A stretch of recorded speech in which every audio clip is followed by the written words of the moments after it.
Vocês têm denunciado as atividades do Fórum de São Paulo e a omissão completa da grande mídia em relação a ele. O que é o Fórum de São Paulo, né? E qual a ligação do PT e do presidente Lula com ele? Pois é, o Fórum de São Paulo é algo que o professor Olavo vem alertando há muito tempo nos artigos dele no Globo e outros jornais. E o Mídia Sem Máscara procura informar mais o leitor a respeito do Fórum de São Paulo, já que as colunas do professor Olavo são limitadas em espaço. O Fórum de São Paulo é uma organização internacional, fundada pelo Partido Comunista Cubano, em iniciativa de Fidel Castro com o presidente Luiz Inácio Lula da Silva, como um plano de implantar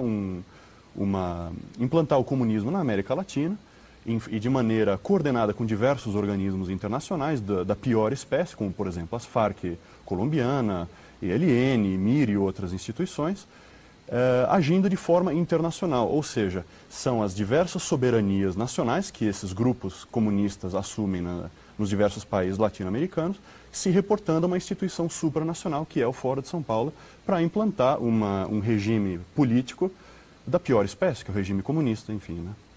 Então, em linhas gerais, é isso o Fórum de São Paulo, né? O Fórum de São Paulo, que, pelas últimas contagens, é que tem 84 organizações filiadas. Algumas delas são partidos legais, como o próprio PT, o PDT, o PPS, etc. Outras são entidades criminosas.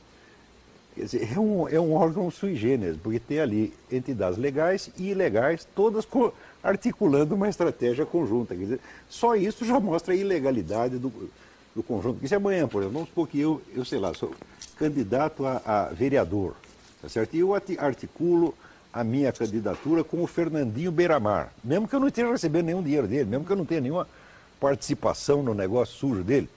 A simples parceria política com a delinquência já é delinquência.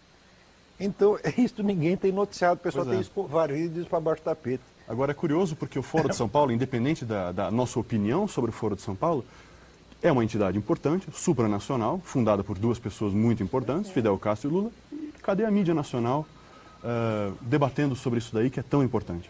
Sem dúvida, sem dúvida. Quer dizer, só por isso você percebe que há notícias sendo ostensivamente escondidas do público. E os objetivos do fórum não somos nós do Mídia Sem Máscara que estamos dizendo que são esses. Eles constam todos em atas. Exatamente. Eles afirmaram isso. As atas estão no Mídia Sem Máscara. Inclusive, a maioria das atas disponíveis na internet brasileira estão somente no Mídia Sem Máscara. Eles mesmos publicaram as atas. Não somos nós que estamos dizendo que eles vão implantar. Mas eles o comunismo. publicaram... Eles tinham o site deles, do Foro de São Paulo. Sei, forosaopaulo.org. Aí eles... Ficavam sempre as atas. Daí eu lia aquele negócio, porque eu não sou bobo, eu vou me informar. E lia e comentava aqui no Globo. De tanto eu comentar, começou a dar na vista, daí eles sumiram com o site, esvaziaram o site. E 6 meses depois voltaram com outra versão já expurgada, já tiraram as partes mais comprometedoras. Mas enquanto isso nós já tínhamos copiado todas as atas. Então hoje nós temos uma versão completa das atas do Foro de São Paulo, uma parte em português, uma parte em 1990. 1990, exato. São 14 anos já. E tem aquela reunião anual, e eles são 80 e tantos partidos e organizações que tomam parte, discutem e tomam as suas resoluções. As resoluções são obrigatórias para todos os partidos. Quer dizer que existe uma articulação continental do movimento comunista. E isso está lá tudo nas atas. Tá entendendo? E como é que uma coisa deste tamanho pode ser escondida durante tanto tempo? Você vai dizer que o sujeito da mídia, o chefe de redação, que esconde uma coisa dessa, não sabe o que está fazendo. Eu digo, mas eu não nasci ontem, não somos idiotas. Quer dizer, idiotas somos todos, de nascença. Mas não tanto, não precisa caprichar tanto. Tá vendo? Quer dizer, 14 anos escondendo. Vamos supor que durante os primeiros 5 ou 6 anos, ninguém reparasse naquilo, não desse importância. Mas aos poucos foi crescendo. Por exemplo, o Lula, alguns meses antes dele subir à presidência, ele ainda era o presidente do Foro de São Paulo. Ele presidiu o Foro durante 12 ou 13 anos. Todas as reuniões eram com ele. E cada reunião tinha as resoluções, ele assinava. A resolução tem um valor de compromisso. Por exemplo, na última reunião, assinaram um compromisso que todas as 80 e tantas organizações se comprometiam a defender as Farc, a narco-guerrilha colombiana, contra o governo da Colômbia. E acusava o governo da Colômbia de fazer terrorismo de Estado contra as Farc, contra os pobres traficantes. Isso está assinado lá pela mão do seu Lula. Agora, depois ele sobe à presidência e diz, eu vou combater o narcotráfico. E eu, quando ele disse isso, eu disse, o senhor não vai combater o narcotráfico, o senhor não pode combater o narcotráfico. Se o senhor combater o narcotráfico, o senhor não dura um minuto. Por quê? Porque a sua assinatura está lá. Não adianta, eu não nego que ele queira, eu não estou atribuindo más intenções a ele, talvez ele queira realmente combater o narcotráfico, mas não pode. Porque ele tem o que se chama rabo preso. Você quer mais rabo preso do que um compromisso assinado? Quer dizer que se ele for combater mesmo e pisar no calo da Farc, ele não dura 2 minutos. Tinha um pessoal do Partido Socialista Colombiano que apoiava antigamente a Farc, retirou o apoio, a Farc esperou uma festinha lá do partido, foi lá e matou toda a liderança no mesmo dia. Então, quando o Lula diz, não, esse pessoal do narcotráfico, como diz, ele tem bala na agulha, tem café no bule, ele sabe o que eles mandam nele. Ele não está livre para agir. Não estou colocando em dúvida a honestidade dele, não é este o ponto. Eu estou dizendo, ele pode querer fazer a coisa certa, mas ele não pode. E o Eduardo, ele explicou que começou, então, esse Foro de São Paulo com uma união dos líderes, seria isso, da América Latina? Exatamente, o líder dessas instituições ideológicas seria de esquerda. Cuba com Fidel Castro, Lula aqui, Venezuela também, Cuba, Venezuela, envolvido Colômbia. Diversos partidos de esquerda, desde a Argentina até o México. Todos os partidos de esquerda, todos eu não diria, mas a grande maioria está lá. A grande maioria está lá. E o curioso é que a mídia não se manifesta, a grande mídia, né, não se manifesta a respeito disso, nem para dizer, olha, Foro de São Paulo é uma coisa desprezível, você não precisa, não vamos nem ligar para isso. Mentira. Simplesmente não... É porque já que o Olavo está denunciando há tantos anos, está falando, está colocando... Você não encontra nunca alguém dizendo, dando uma justificativa, falando não. Tem uma coisa de desonestidade aí. Você veja, a desonestidade chega ao ponto, é uma coisa tão absurda. Por exemplo, na última eleição você tinha 4 candidatos. 3 deles pertenciam ao Foro de São Paulo. O PDT, que era o Ciro Gomes, né? Não, perdão, o Garotinho, pertence ao Foro de São Paulo. O PPS, que era o Ciro Gomes, pertence ao Foro de São Paulo. E o PT. Ora, existem resoluções do Foro de São Paulo, já de anos atrás, que colocam como prioridade para todo o foro eleger o Lula presidente da República do Brasil. Então, como é que o sujeito assina um compromisso de eleger o Lula presidente e no dia seguinte ele se apresenta como candidato fazendo de conta que é concorrente? Então, isso quer dizer, eu estou aqui acusando publicamente o seu Ciro Gomes e o seu Garotinho de ter participado dessa farsa conscientemente. Quer dizer, eles sabiam que tinham um compromisso perante toda a esquerda latino-americana no sentido de eleger o Lula presidente. Então vão lá para servir de sparring. Você está entendendo? Como no boxe, tem um sujeito que está lá só para apanhar. E depois de apanhar, ele é premiado, como o seu Ciro Gomes foi premiado com o Ministério. E depois, ainda, a nossa mídia tem a cara de pau de dizer que foi a eleição mais transparente da nossa história. Foi a eleição mais opaca, porque ninguém neste país ficou sabendo da coisa principal com relação à eleição. Então é uma situação muito anormal que está acontecendo. Mais dia, menos dia, isso tudo vai ter que vir à tona.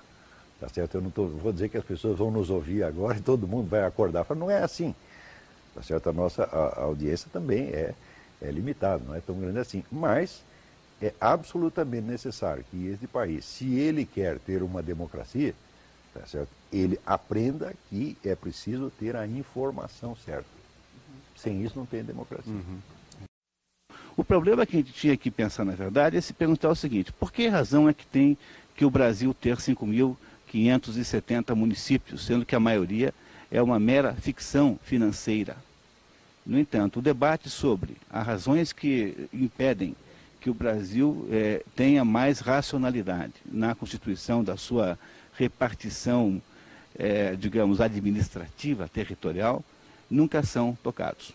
Quer dizer, Maurício, que o problema aí não é só que está havendo uma drenagem de verba, vamos dizer, ilegal nas prefeituras, mas a existência das prefeituras já é uma drenagem. É completamente absurdo. Por exemplo, há municípios no Paraná com 2.500 habitantes, que é mais ou menos a população de um conjunto residencial grande em São Paulo, assim, digamos.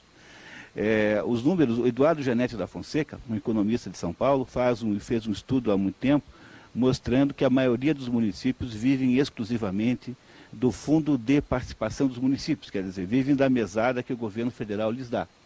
E por que é que nós temos que ter todos esses municípios? Veja, os Estados Unidos, que têm o mesmo território continental que o Brasil, tem perto de 3 mil, lá chama-se comarca, né? Counties, aqui seria alguma coisa como condado. Eles têm 3 mil municípios, porque nós temos que ter 5.570. Quer dizer, o fato de que não se toca no assunto verdadeiro, criam-se municípios que são ficções, cada um tem que ter um prefeito, cada prefeitura tem que ter meia dúzia de secretários, tem que ter não sei quantos vereadores, se não me engano, são o número mínimo é 12 ou 13, e esta coisa toda custa uma enormidade sem que se possa realmente debater este fato em si. Ou seja, há um terreno sacrossanto dentro do qual não se adentra, e fica-se então debatendo se devia punir o prefeito que não cumpriu com suspensão dos direitos políticos, ou se obrigar o sujeito a pagar com o dinheiro dele. Tudo coisa romântica que nunca vai sair do zero. Quer dizer que mesmo que os 5 mil e tantos prefeitos fossem honestíssimos e cumprissem com toda a lei, ainda assim o Brasil estaria perdendo. Exatamente, não faz nenhum sentido, o sistema todo é ilógico. No entanto, a mídia faz um absoluto silêncio com relação a isso. Ninguém consegue pensar no problema verdadeiro. É esse tipo de debate que nós vamos fazer aqui, uma vez por mês, provavelmente, debatendo aquilo que aconteceu no mês anterior e que deve ser levado à reflexão dos senhores. Maravilha. E o Luiz Carlos do Centro também pergunta qual a influência, agora eu não sei se o nome está de Antônio Gramsci, é Gramsci? Gramsci, nos partidos comunistas. Antônio Gramsci, ele foi o fundador do Partido Comunista Italiano e era talvez o melhor cérebro que tinha naquilo. E ele já na década de 30, ele tinha a ideia de que aquele método insurrecional e violento usado na Revolução na Rússia não ia funcionar na Europa Ocidental. E de que na Europa Ocidental, nos países mais desenvolvidos, a revolução tinha que ser feita por dentro. Isso é, você ocupa o Estado por meios constitucionais, meios legais, e daí você vai de lá de dentro bagunçando a coisa. Mas antes mesmo de tomar o Estado, você precisa tomar os órgãos de cultura, as escolas, os jornais, etc, etc, para que antes de você anunciar que vai implantar um regime socialista, todo mundo já seja socialista sem nem saber o nome, tá certo? E ele cria então essa estratégia do que ele chama de revolução cultural, que precede a revolução política. Nós podemos dizer que no Brasil, a revolução cultural, isso é a inoculação de um vocabulário socialista, de valores socialistas, símbolos socialistas, em toda a cultura, já estava pronta e já estava vencedora há mais de 10 anos atrás, tá certo? Então todo mundo vai aceitando isso. A ideia do Gramsci era que todo mundo aceitasse isso como uma coisa tão natural, que ele diz que a autoridade do Partido Comunista, do partido que conduzisse o processo, ele diz, seria onipresente e invisível como um decreto divino, que você obedece sem nem saber o que está acontecendo, obedecendo. Isso é a expressão do Gramsci. E em muita coisa você vê que isso já está acontecendo no Brasil. O Gramsci é o teórico mais importante do comunismo, né, depois de Lenin, Stalin, etc. Né? E no Brasil é tremendamente influente. É talvez o autor mais citado em teses universitárias no Brasil. A Universidade Brasileira se transformou num templo devotado ao culto de Antônio Gramsci. Só se ensina, tudo que se ensina é baseado no Antônio Gramsci. Agora, o pai e a mãe que tem o filho na universidade nem sabem disso. E o filho que está lá na universidade recebendo tudo isso, ele não sabe que isso é pregação política. Isso para ele é a natureza das coisas, é o conteúdo da matéria que está sendo ensinado. Se não há alternativa, se não existe confronto, você não fica sabendo exatamente onde você está. Você vê, um time de futebol, o que seria um time de futebol que entra no campo sem ter outro time do outro lado? O que ele vai fazer lá? Eu digo, olha, vocês estão mais ou menos assim, não sabem nem o que estão fazendo no campo. Eles têm que ter a confrontação. Tá certo? Não essa falsa confrontação, como disse o Edward, da esquerda com a esquerda mesmo. Não, tem que ser total, tem que haver total, para que a pessoa de esquerda coloque as suas posições, e todas as faixas de esquerda e todas de direita têm que estar presentes, o pessoal tem que conhecer tudo. Por quê? Porque isso aí ninguém é o dono da verdade. Já dizia São Tomás de Aquino, na verdade é filha do tempo. Quer dizer, precisa ter muita gente, né? Ou a Bíblia disse, quando você tem mais conselheiros é melhor para você. Porque você ouve todos e depois você tira a sua conclusão. Aqui, o telespectador, o leitor do jornal está sendo privado desta oportunidade.